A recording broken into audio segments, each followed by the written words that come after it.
રામ રામ ખેડૂત મિત્રો, નમસ્કાર. મારું નામ છે હિતેશ પટેલિયા અને આપણી યુટ્યુબ ચેનલ છે ખેતી કા સ્વાગત તલાજામાં આપ સૌ ખેડૂત મિત્રોનું હાર્દિક સ્વાગત છે. હવે આપણે આજે વાત કરીશું કે ઉનાળુ દાણા આપણે વાવવા છે અને એ દાણા શું કામ વાવવા છે કે ચોમાસામાં હવની પહેલા આપણે ઓળા કરી શકીએ, બરાબર. અને ઓળા માર્કેટમાં જાય, સારા ભાવ આવે અને ઓળા નીકળી જાય તો ઓળા પછી આપણે બીજો ગમે પાક આપણે એડવાન્સમાં કરી શકીએ, ખાસ કરીને ડુંગળી, બરાબર છે. તો આપણે બે વેરાયટી બતાવીશું અને જે બે વેરાયટી હાલમાં ડંકો વગાડી રહી છે એ બે વેરાયટી બતાવીશું. આ આવશે તમારે વેનોક્સ કંપનીની રત્ના. કઈ છે આ કંપની? વેનોક્સ કંપની છે, રત્ના છે. નજીકથી દાણા બતાવો સુરેશભાઈ. કવડા મોટા મોટા અને ટબ્બા રેખા દાણા છે.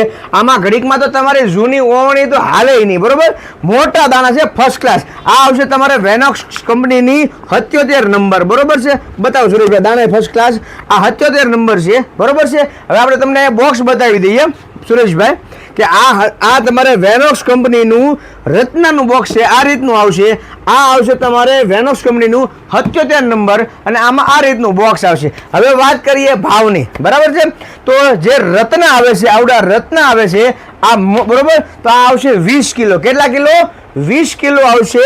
અને ભાવની વાત કરીએ તો 3600 રૂપિયાનું 20 કિલો આવશે. કેટલું? 3600 રૂપિયાનું 20 કિલો. એક આવશે 77 નંબરની વેરાયટી, જે હાઇબ્રિડ વેરાયટી છે, બરોબર. હાઇબ્રિડ વેરાયટી છે, ફર્સ્ટ ક્લાસ જોરદાર વેરાયટી છે, બરોબર. એ 16 કિલો આવશે. કેટલું આવશે?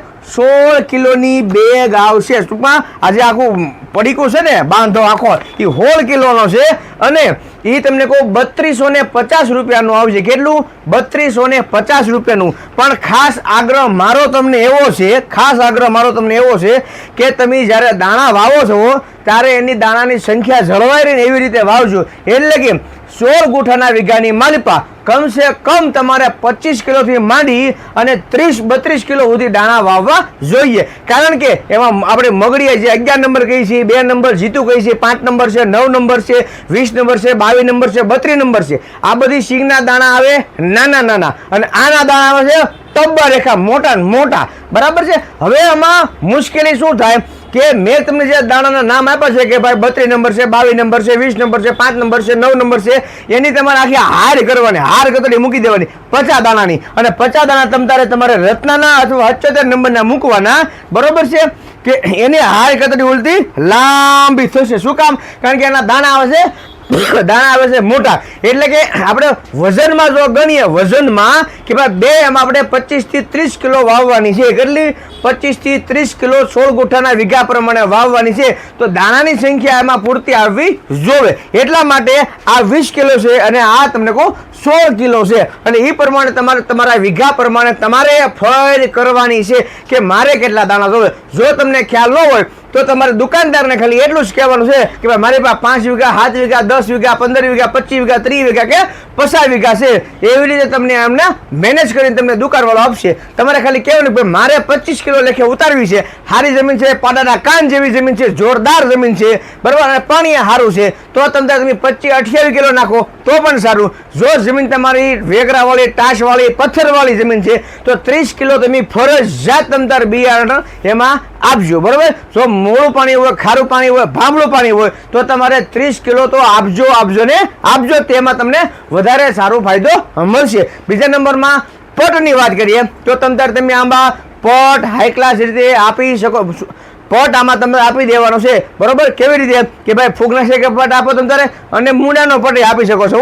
કોઈ ચિંતાની વાત નથી. તમારે BSF ના 61 આપો, તમારે બાયરના એવરગોલનો પટ આપો, તમારે ડોક્ટર પ્લાન્ટ પ્રોટેક્શનનું જે કવચ અને કુંડળ આવે છે ને, જોકે એની તો અમથી બોલબાલા છે, બરોબર. જો એ તમે એને પટ આપશો તો એમાંય તમને ફાયદો થશે. કારણ કે એમાં ઈમેડા 48% આવશે, એટલે મૂંડા તમારે લાગવાની કોઈ માથાકૂટ જ નહીં પાકે ત્યાં સુધી. અને બીજા નંબરમાં જે ફૂગનાશક આવે છે એમાં કાર્બોક્સિન અને થાઇરેમનું એવું જબરદસ્ત વૈશ્વિક તરીકેથી તમને કોઈ ટેકનોલોજીમાં જે બનાવવામાં આવેલું છે કે એક વખત દાણાને વાવી દીધા પછીના ઘારાનો જે રોગ આવે ને, ઘારું પડીને વયો જાય, એની માલપા તમને કોઈ 90% સારામાં સારું પરિણામ છે. એટલે ડોક્ટર પ્લાન્ટ પ્રોટેક્શનનું જે કવચ અને કુંડળ આવે છે એનો તમારે પટ આપજો. જો વાવવાનો વાત કરીએ સમયગાળો તો 15 મે એટલે કે 15/5 પછી જો તમે ખેડૂત મિત્રો વાવેતર કરો તો આમાં વધારે તમને ફાયદો થશે. કારણ કે અત્યારે ગરમી જેવડી મોટી પડે છે તો અત્યારે ખરેખર વાવેતર કરાય થાય નહીં. પણ ઘણા બધા ખેડૂત મિત્રો તમને કોઈ ઉતાવળા છે કે ભાઈ અમારે 2-5 વીઘા તો વાવવું છે, બરાબર. પછી જે થાય એ કે આવે તોય ઠીક અને ન આવે તોય ઠીક છે, પણ અત્યારે વહેલા હાર વાવી દઈ તો ડુંગળીનો જે ટાઈમ છે, બરોબર, એ 1.5-2 મહિના એડવાન્સમાં આપણે વાવેતર કરી શકીએ. ખરેખર તમતાર હું એવું કહું છું કે 15-5 પછી વાવેતર કરો તો વાંધો નહીં, બાકી દાણા તમતારે હાજરમાં આવી જશે. વેનોક્સ કંપનીનું જોરદાર વેરાયટીનું બિયારણ. આ શું છે આપણે કપાસિયાનું બિયારણ આવી ગયું છે ભાઈ, બરોબર છે. મુંગટ છે, તિલક છે, 301 છે, એટીએમ છે, સંકેત છે, શેરાટ છે, બધું આવી ગયું છે તમતારે. પણ આ વેરાયટી તમને કોઈ જોરદાર છે. વેનોક્સ 77 નંબર અને વેનોક્સ રત્ના, બરાબર છે. બધા જ ખેડૂત મિત્રોને આ વેરાયટી તમતારે તમારા નજીકના વિસ્તારમાં મળી રહે તો ઠીક છે, નકર તળાજા નીલમ એગ્રો કેમિકલમાં તો હાજરમાં આવી ગયો છે માલ. ખોખા તમને કોઈ ઉતારી દીધા છે, કોઈ ઉપાધિ કરતા નહીં. આપણો નવો વિડીયો ન આવે ત્યાં સુધી રજા આપજો. રામ રામ, જય જવાન, જય કિસાન.